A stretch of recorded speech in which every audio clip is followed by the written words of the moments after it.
నిజంగా singer baby అంటే మా ఇద్దరికి ఉప్పల్ బాలకి నాకు దేవుడిచ్చిన వరం అనుకోవచ్చు. ఆమె జీవితంలో ఎన్నో అద్భుతాలు జరిగాయి. ఒక మనిషికి ఒక అద్భుతమే జరుగుతుంది. చాలా అద్భుతాలంటే ఆమె పాట హ్మ్. విని సాక్షాత్తు ఆస్కార్ అవార్డు విన్నరు ఏఆర్ రెహమాన్ గారే ట్వీట్ చేశారు. యువర్ సాంగ్ ఈజ్ సూపర్బ్ అని. అలాగే ఎస్పి బాలసుబ్రహ్మణ్యం గారు పాడుతా తీగకు పిలిపించుకొని పాట పాడించుకొని మట్టిలో మాణిక్యమని అవార్డు ఇచ్చారు. అంతేకాకుండా ఆయన ఒక సినిమాలో పాట కూడా పాడించుకున్నారు డ్యూయెట్ 'పలాస్' అనే మూవీలో. అదయిపోయినాక ఇంకా రఘు కుంచి గారు ఒక ఆల్బమ్ సాంగ్ చేశారు. 'మట్టి మనిషినండి నేను మాణిక్యమన్నారు నన్ను' అని. అది ఖండాంతరాలు దాటి వెళ్ళిపోయింది. అది కాకుండా 4 టైమ్స్ సీఎం చంద్రబాబు నాయుడు గారు ఆయన క్యాంప్ ఆఫీస్‌కి పిలిపించుకొని శాలువా కప్పి బొకే ఇచ్చి సత్కరించారు. అలాగే సిరివెన్నెల సీతారామ శాస్త్రి గారు గల్ఫ్ కంట్రీస్ దుబాయ్ అంటాం కదా! ఆ కంట్రీస్ అన్నీ తీసుకెళ్ళి అక్కడ కూడా ఈమెకి షోల్లో పెట్టారు. ఇలా చెప్పుకుంటూ పోతే చాలా అద్భుతాలు జరిగాయి. అన్నిటికంటే మహా అద్భుతం నా దృష్టిలో ఎస్ జానకమ్మ గారు. ఎస్ జానకమ్మ గారు ఇంటికి పిలిపించుకొని మరి పాట పాడించుకొని, నేను నీలా బడికి పోలేదు, ఏమి చింతపడొద్దు, చాలామంది చదువు లేకుండా కూడా సంగీతంలో రాణించారని ఒకళ్ళేంటి ఇలా చెప్పుకుంటూ పోతే కేటీఆర్ గారు కూడా పిలిపించుకున్నారు. అప్పుడు టీఆర్ఎస్ గవర్నమెంట్. ఆయన కూడా సత్కరించారు సీఎం క్యాంప్ ఆఫీస్‌లో. ఇలా చెప్పుకుంటూ పోతే మొత్తం దేశవ్యాప్తం కాదు ఖండాంతరాలకే దాటేసింది ఆమె ఖ్యాతి. మాకైతే చాలా సంతోషంగా ఉంది. ఈరోజు కూడాను మనకి అర్జున్ గారు తెలుసు కదా! Karate king. మా చిన్నప్పుడు ముగ్గురే కరాటే కింగ్‌లు. ఎవరెవరు? అర్జును, సుమను, భానుచంద్రు. త్రివేణి సంగమం అనేవాళ్ళం. ఈరోజు అర్జున్ గారు ఒక మూవీ డైరెక్ట్ చేస్తున్నారు. వాళ్ళ పాప ఐశ్వర్య అందులో హీరోయిన్ అనమాట. హీరో ఉపేంద్ర వాళ్ళ బంధువు అందులో హీరో అంట. అక్కని పిలిపించుకొని ఆయన సినిమాలో పాటలన్నీ పాడించుకున్నారు. అప్పుడు పాటలన్నీ ఆయన పాటలన్నీ ఉన్నాయి. మీకు తెలుసు కదా! రాణి రానమ్మ ఆ సాంగు. అలాగే నెల్లూరి నెల్లజాన నీ కుంకుమల్లె మారిపోనా పాట. తర్వాత జెంటిల్‌మ్యాన్‌లో పాట. మా ఇంటి ముందున్న పూతోట నడిగేవు ఇలా అన్నీ పాడించుకొని ఆయన కళ్ళల్లో అయితే ఆనంద బాష్పాలు వచ్చాయి. అక్కడ ఇప్పటికి కూడాను సత్కరించి సన్మానించారు. నిజంగా చాలా అదృష్టము. అక్క ఎప్పుడు హైదరాబాద్ వచ్చినా మా ఇంట్లోనే ఉంటుంది. నేను అక్కకి ఒక విధంగా చెప్పాలంటే రైట్ హ్యాండ్. చాలా సంతోషంగా ఉంది. మట్టిలో మాణిక్యము అక్క. Gem in the soil.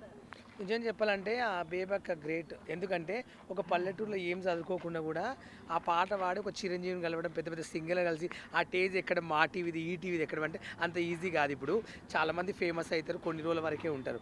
అక్క మాత్రం ఫేమస్ అని ఏంటంటే ఇండస్ట్రీ కూడా ఏంది అంటే ఇప్పుడు ఎట్లా చేయాలంటే ఫేమ్ అయిన వాళ్ళని కూడా ఇంకా ఫేమస్ చేయాలి, వాళ్ళకి ఇంకా అవకాశాలు కూడా కల్పించాలి. ఎందుకంటే ఇప్పుడు ఫేమ్ ఉన్నప్పుడు తీసుకోవడము, ఫేమ్ లేనప్పుడు ఇంక మనకెందుకు అంటారు కదా. ఇప్పుడు చాలామంది ఏం చేస్తారంటే ఏ ఛానల్ సీరియల్ కానీ మూవీస్లో పెట్టే వాళ్ళనే పెడతారు. ఇప్పుడు శ్రీదేవి కానీ ఈటీవీ కానీ పెట్టే వాళ్ళనే పెడతారు. కొత్త వాళ్ళు కూడా అవకాశం ఇవ్వాలి. ఇప్పుడు ఒక పల్లెటూరు నుంచి తను వచ్చింది అంటే మట్టి మనిషి అంటే ఫేమస్ చేశారు. ఏం చేశారు? అన్ని దేశాలు తిప్పారు, పెద్ద పెద్ద వాళ్ళు కలిశారు, అవార్డులు ఇచ్చారు. అని ఏం అవార్డుతో ఏముంది? ఇంట్లో రూపాయి తినడానికి ఇప్పుడు పూట కరెంట్ బిల్ కట్టుకోవాలంటే ఒక బియ్యం సంచి కొనాలంటే మెయిన్ డబ్బులు ఉండాలి. ఇప్పుడు చిరంజీవి ఇప్పుడు నన్ను పిలిచి ఒక సాల్వ కప్పి ఒక ఫోటో దిగిన అనుకో, ఏం చేస్తారు? 2 రోజులు స్టేటస్ పెడతా, వారం రోజులు చూస్తారు, ఉప్పల వాళ్ళు కలిసాడబ్బా అంటారు.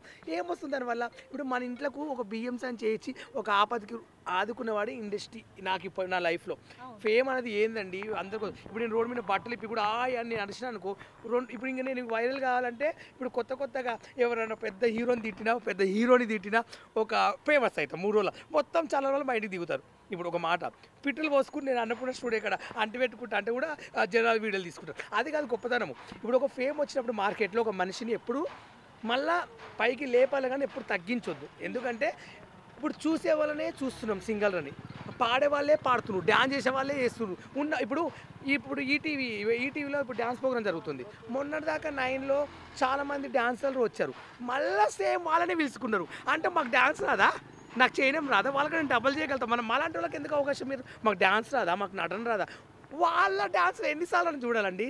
ఆ దళిద్ర మొక్కలు చూడలేక చచ్చిపోతున్నాను. కొత్త వాళ్ళకి అవకాశం ఇవ్వండి. మేము డ్యాన్స్ చేయమా? మాకు డ్యాన్స్ రాదా? వాళ్ళకన్నా ట్రిపుల్ చేస్తాం. వాళ్ళు ఇచ్చిన వాళ్ళకే డీల్ ఇస్తున్నారు. అంటే మేము ఇప్పుడు మాకు కూడా ఫేమ్ ఉంది మార్కెట్లో, అందరికీ ఇవ్వాలి. మాకు రూపాయి దొరికితే మేము కూడా ఒక బియ్యం సంచి తింటున్నాం, మాకు ఒక ఇంట్లో కూరగాయలు వస్తాయి, మాకు ఏదో ఒక వరుస వస్తాయి కదా. వాళ్ళకే లక్షల కోట్లు, వాళ్ళకే కాలు. ఇప్పుడే మేము రోడ్ల పడి తిరుగుతున్నాం, ఆటోలు బుక్ చేసుకుని బండ్ల మీద తిరుగుతున్నాం. మాకు కారు లేవు, ఇండ్లు లేవు హైదరాబాద్లో. మాకు కూడా అవకాశాలు ఇవ్వాలి కదా కంటిన్యూ. ఎందుకు ఇవ్వరు? కొన్ని రోజులు లేపుతారు, కొన్ని రోజులే ఎందుకు లేనితో మనకు అన్నట్లు ఆలోచిస్తారు. కానీ లైఫ్లో అనేది ఏ మనిషి అని ఎప్పటికైనా కాటికోవాల్సింది తప్పదు. ఎన్న కోట్ల పెద్ద హీరోని పెద్ద సెలబ్రిటీ అయినా చచ్చిపోయిన తప్ప అందరూ మట్టిలో పెడతారు. కోట్లు ఉన్న ఏం తినరు, ఉన్నది తిని అనుభవించాలి. అది గుర్తుపెట్టుకోండి లైఫ్లో ఎవడైనా సరే. కానీ లైఫ్ లాంగ్ కోట్లు ఉంటే బొందల వండబెట్టి బొందలు పెట్టుకోరు, అది గుర్తుపెట్టుకోండి. కానీ అవకాశాలు ఇవ్వండి, ఎందుకంటే మాలాంటి గుర్తించండి. ఏదో కంటిన్యూ దిక్కుమాలకు ఇవ్వకండి. నాకు ఎందుకంటే నేను బరాబర్ మాట్లాడతాను. I don't understanding. ఇప్పుడు బేబక్ ఉంది, ఆ పాట పాడింది, ఎంత హైలైట్ అయింది. ఇప్పుడు కూడా అవకాశాలు వస్తున్నాయి కొన్ని. కానీ ఏమంటారు, బేబక్క కూడా మళ్ళీ పని చేసుకోవద్దు ఊళ్ళో. మళ్ళీ ఆమె అంటే మళ్ళీ పొలం పనికి పోవద్దని నా ఇష్టం, నాకు ఇష్టం లేదు. ఎందుకంటే ఒకసారి ఫేమ్ వచ్చిందంటే అదే ఫేమ్ మెయింటైన్ చేయాలి. ఇప్పుడు నాకు కూడా ఫేమ్ ఉంది, నేను కూడా ఆఫీస్ పోయి పని చేస్తాను, అది నేను మొగోడిని.